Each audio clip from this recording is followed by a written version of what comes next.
we're gonna cover the top 10 mistakes that I made when I first started reefing. Let's go.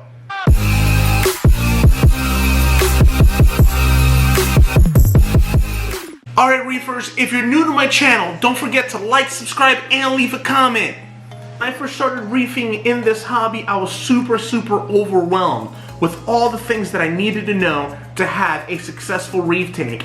Not just a successful reef tank, but all the reef tanks that I would see on Instagram, on YouTube, and at all the LFS stores. I'm gonna dive into my personal 10 things that I found were the biggest mistakes that I wish I would have known so that it'd be easier for me. Many of us have an auto top off, right? Which will keep topping off your tank. Now, one of the biggest mistakes you can do, and it's an oversight, I'm pretty sure many of us have done it, is topping off your tank with salt water. Now, you may be asking yourself as a newer hobbyist, or even as a mid-level or an experienced hobbyist, what's the big deal in that? So, your tank, as you guys know, has a certain level of parameters. To be more specific, salinity is the most important one. So when you top it off with salt, the salinity creeps up, and we're trying to mirror the ocean. So you don't really want to go too salty so quickly, especially as your tank evaporates water. So topping off with salt would be my #1 mistake that I made as a reefer. There is actually an episode on our channel of us doing that. Adding too many fish at one time. So when you first cycle your tank, everybody is overwhelmed with excitement, ready to add all those beautiful colorful fish. Now you may want to add tangs, clownfish, all these amazing fish. But remember, you have to build your bio load to sustain all these fish. So I know when I first got in the hobby, I started out with a 72-gallon Bowfront fish only system. And guys, I remember my first week, I had a company that would maintain my tanks and they would come out every week and do my water changes. And I remember I went to the LFS and I added like 7 or 8 fish at one time. And unfortunately, this was like 7-8 years ago. Not all of them passed away, but many of them didn't make it. So when you add your fish, you want to add them gradually, maybe 1 fish at a time. Little by little, not just to establish your bio load, but also so you don't stress all these fish out at once. So take your time, have patience, see their behavior, and don't add them all at once. Overfeeding. Now guys, this is a very important one, because every time we walk by our tanks, our fish are like puppies. They walk up to the glass and they want you to feed them. Even after you feed them, they will act like they're hungry. So overfeeding, you don't want to overfeed, because when you overfeed, unless you're doing ridiculously amounts of water changes or you have huge export sources, you don't want to raise your nutrient level so high. And by nutrient, I mean your nitrates, because that will start other cycling problems, such as algae. You know, you'll have a whole bunch of algae and you don't know why. Well, it's because you're overfeeding. Many corals don't like a lot of nutrients. Some do, but some don't. So keep an eye on your feeding. Don't overfeed. I feed once a day. Depending on your reef, it may require a little bit more than that, or every other day. But remember, most fish, their stomach is the size of their eye. Being lazy. Now this one is huge. Now let's dive a little bit deeper as to what I mean by just being lazy. So, sometimes for me, I wouldn't do water changes for a long time. And then I would notice my corals weren't as happy. I'd have a lot of excess nutrients in my water. My glass would fog up a lot more. Now, what you feed can also attribute to that. So, feeding pellets or a lot of the dry foods could raise your phosphates. So, not saying don't overfeed dry food, but have a balance. And remember, fish, you don't have to dump a whole bunch of food at once, especially if you're doing pellets or flakes. Little by little, watch them eat it.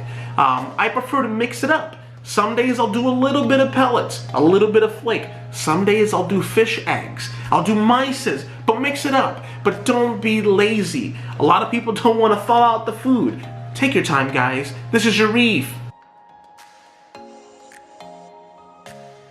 Keep your hands out of the tank.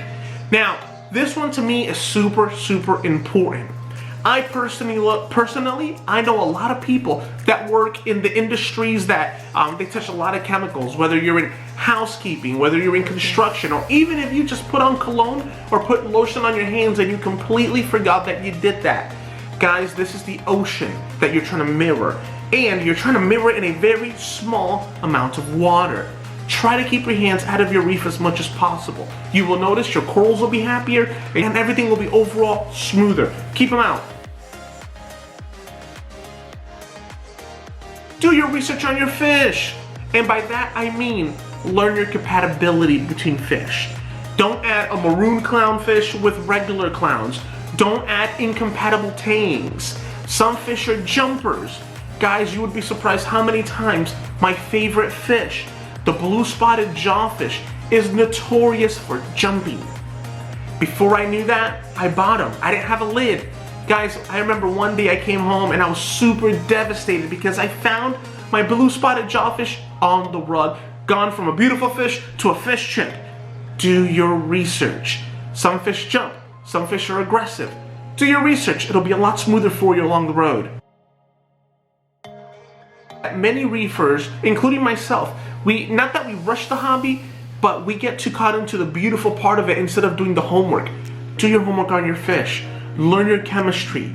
Learn your cycling process. Your ammonia to nitrite to nitrate. Learn your phosphate. Learn what corals need to grow. Calcium. Make sure your alkalinity is stable. So do your research and learn your chemistry. Guys, in the reefing hobby, many reefers, including myself, yeah, we keep fish, yeah, we keep coral, but the number one thing we're truly keeping is water. We want to make sure our parameters are good and healthy to sustain the life that we want to sustain. Coral placement, guys, and this one is super, super interesting. Coral placement can be as simple as coral warfare.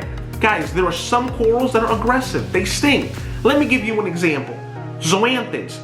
Zoanthids versus torch corals. Torch corals are notorious for stinging, having long sweeper tentacles, right? So it's even been known that clowns might host a torch coral and they might get little burn spots on their body. So coral warfare is super, super important. Many times people get corals and don't know why they're dying. But at night, the sweepers come out and they get stung. So make sure you're placing your corals in places where they're gonna be safe, have enough room to grow, and they won't attack each other. So coral placement is huge. Lighting is huge.